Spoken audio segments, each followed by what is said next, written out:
আসসালামু আলাইকুম। আজকে আমি একটা বিষয় নিয়ে কথা বলবো। সেই বিষয়টা হয়েছে যে বাংলাদেশের যে 16 বছর স্বৈরশাসন চলেছে তার জন্য কারা দায়ী? প্রকৃতপক্ষে কারা দায়ী? দেখেন,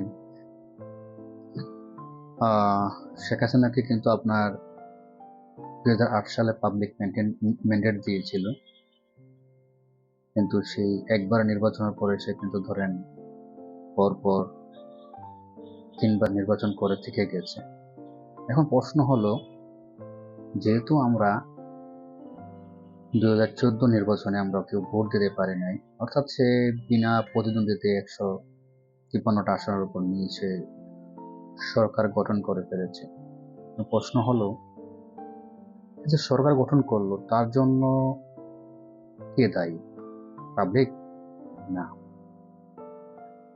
তার জন্য আপনার হচ্ছে, যেমন ধরেন, প্রশাসনটা দায়ী বেশি, সুশীল সমাজ, তারপরে ধরেন আপনার এই যে বিশ্ববিদ্যালয়ের শিক্ষক, ডিসি, এসপি, এসবগুলাই। অর্থাৎ তিনি প্রশাসনকে যত ধরনের সুবিধা দেওয়ার দিয়ে সে ক্ষমতা ছিল, এবং তার মধ্যে তো আপনার ইন্ডিয়া ছিলই, যে কিনা তাকে নিরঙ্কুশভাবে সাপোর্ট দিয়ে গিয়েছে। এবং বাংলাদেশে যে ব্যক্তি দ্বিমত করতো আপনার সরকারের বিরুদ্ধে, ইভেন ইন্ডিয়ার বিরুদ্ধে, তাদেরকে টার্গেট করা হতো। এবং যদি তারা মনে করতো যে কেউ তাদের বাধা হয়ে দাঁড়াতে পারে, ঠিক তাকেও তারা আপনার অ্যাটাক করতো, কাউকে ছাড়েনি তারা। সেটা আপনার রাজনৈতিক ব্যক্তিত্ব হোক বা কলামিস্ট হোক, সাংবাদিক হোক, তো যাকে যাকে তাদের থ্রেট মনে হতো তাদেরকে তারা অ্যাটাক করতো। আপনি দেখেন, 2018 সালে যখন নিরাপদ সড়ক আন্দোলন করে আমাদের স্কুল পড়ুয়া ছোট ভাই বোনেরা,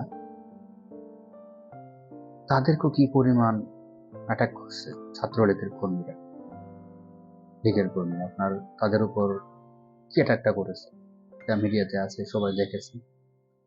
অর্থাৎ তারা একটা আন্দোলনকেও ভয় পাইতো, যে কোনো আন্দোলন হবে, সে আন্দোলনে সরকার থ্রেট হবে, বা আন্দোলনকে ঘিরে অন্য যে রাজনৈতিক ব্যক্তিরাও এখানে জড়িত হবে, সুযোগ দেয়নি। অর্থাৎ তারা আন্দোলন করার সুযোগই দেয়নি। এবং সেক্ষেত্রে তো আপনার প্রশাসন তো ছিলই, সামনে প্রশাসন, পিছনে হেলমেট বাহিনী, সামনে হেলমেট বাহিনী, পিছনে পুলিশ প্রশাসন, ঠিক আছে? ওইভাবে সে ক্ষমতায় ছিল। তো ধরুন, 2024 যে আমাদের দ্বিতীয় বাংলাদেশ পেয়েছে, সেখানে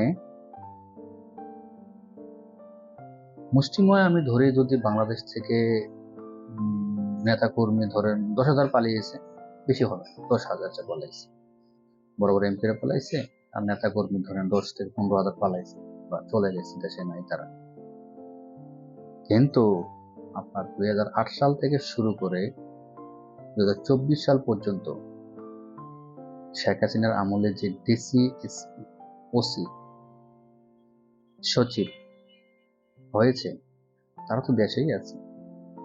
এখন ধরেন, আপনি বলেন তো, তাদেরকে বাদ দিয়ে কিন্তু দেশ চালাতে পারবেন না, কারণ ওই পদগুলাকে ধরে আপনি শূন্য করতে পারবেন না, আবার এগুলো না থাকলেও চলতে পারবেন না। দেখবেন, জুলাই গণঅভ্যুত্থানের পরে কিছুদিন পরেই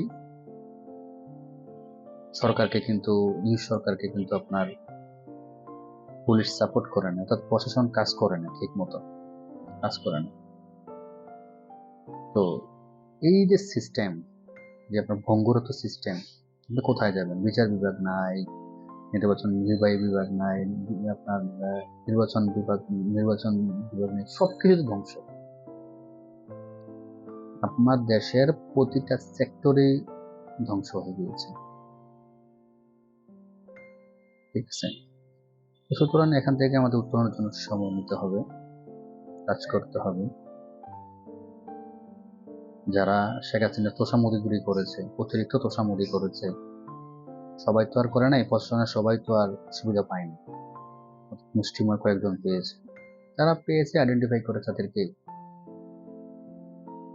পেনাল্টি দিয়ে দিয়ে, যারা সত্যি দেশপ্রেমিক তাদেরকে নিয়ে ওখানে দেন, দিয়ে ওদের কাজ করার সুযোগ দেন।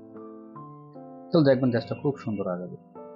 এবং আমাদের পররাষ্ট্র নীতি হবে চোখে চোখ রেখে, অর্থাৎ বাংলাদেশের স্বার্থ অক্ষুণ্ণ রেখে আমাদেরকে কাজ করতে হবে। যেখানে ধরেন নতুন বাংলাদেশের যে আমাদের মানুষের যে চাহিদা, ওটা আমাদেরকে বাস্তবায়ন করতে হবে। তো সেজন্য দল মত নির্বিশেষে সবাইকে ঐক্যবদ্ধ থাকতে হবে দেশের স্বার্থে। আমরা দেশের মধ্যে রাজনীতি নিয়ে আমরা কথা বলবো, কথা কাটাকাটি হবে, যাতে সম্মান বজায় থাকে, এক একজনের দলমত থাকবে, কিন্তু জাতীয় স্বার্থে আমরা সবাই ঐক্যমত হয়ে যেতে হবে। তো জাতীয় স্বার্থে সবাই, রাষ্ট্রীয় যে স্বার্থগুলো আছে আমাদের জাতীয় স্বার্থে সবাই এক থাকতে হবে, নাহলে দেশ আগাবে না। আসসালামু আলাইকুম।